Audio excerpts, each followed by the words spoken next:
प्राचीन काल में मृत्युलोक में एक ब्राह्मणी रहती थी। वो सदैव व्रत किया करती थी। एक समय वो 1 मास तक व्रत करती रही। इससे उसका शरीर अत्यंत दुर्बल हो गया।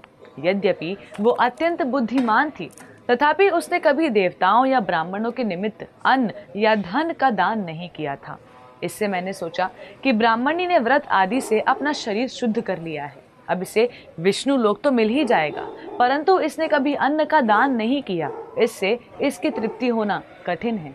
भगवान ने आगे कहा, ऐसा सोचकर मैं भिखारी के वेश में मृत्यु लोक में उस ब्राह्मणी के पास गया और उससे भिक्षा मांगी। वो ब्राह्मणी बोली, महाराज, किस लिए आए हो? मैंने कहा, मुझे भिक्षा चाहिए। इस पर उसने एक मिट्टी का ढेला मेरे भिक्षा पात्र में डाल दिया। मैं उसे लेकर स्वर्ग में लौट आया। कुछ समय बाद ब्राह्मणी भी शरीर त्याग कर स्वर्ग में आ गई।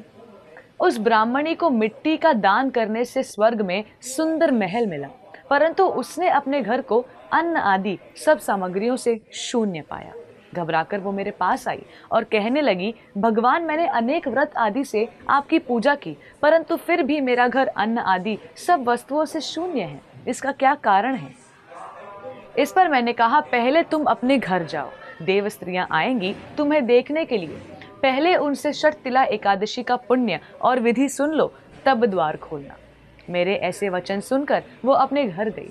जब देव स्त्रियां आईं और द्वार खोलने को कहा तो ब्राह्मणी बोली, आप मुझे देखने आई हैं तो षटतिला एकादशी का महात्म्य मुझसे कहो। उनमें से एक देव स्त्री कहने लगी, मैं कहती हूँ। जब ब्राह्मणी ने षटतिला एकादशी का महात्म्य सुना तब द्वार खोल दिया। देवांगनाओं ने उसे देखा और न तो वो गंधर्वी थी और ना ही अप्सरा। वो पहले जैसी एक मानुषी थी। उस ब्राह्मणी ने उनके कथा अनुसार षटतिला एकादशी का व्रत किया।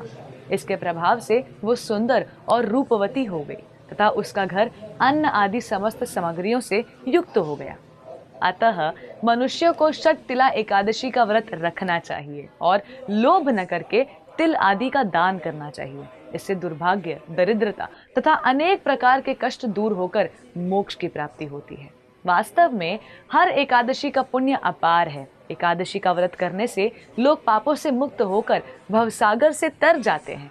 पुराणों में एकादशी के व्रत के बारे में कहा गया है कि व्यक्ति को दशमी के दिन शाम में सूर्यास्त के बाद भोजन नहीं करना चाहिए। रात में भगवान का ध्यान करते हुए सोना चाहिए। एकादशी के दिन सुबह उठकर स्नान करके भगवान विष्णु की पूजा करनी चाहिए।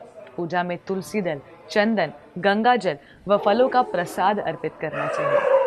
व्रत रखने वाले को पूरे दिन पर निंदा, झूठ, छल कपट से बचना चाहिए तथा भगवान के नाम, धाम, लीला की कथा का स्मरण, कीर्तन करना चाहिए। कलयुग के लिए श्रेष्ठ हरे कृष्ण महामंत्र का अधिक से अधिक जप करना चाहिए।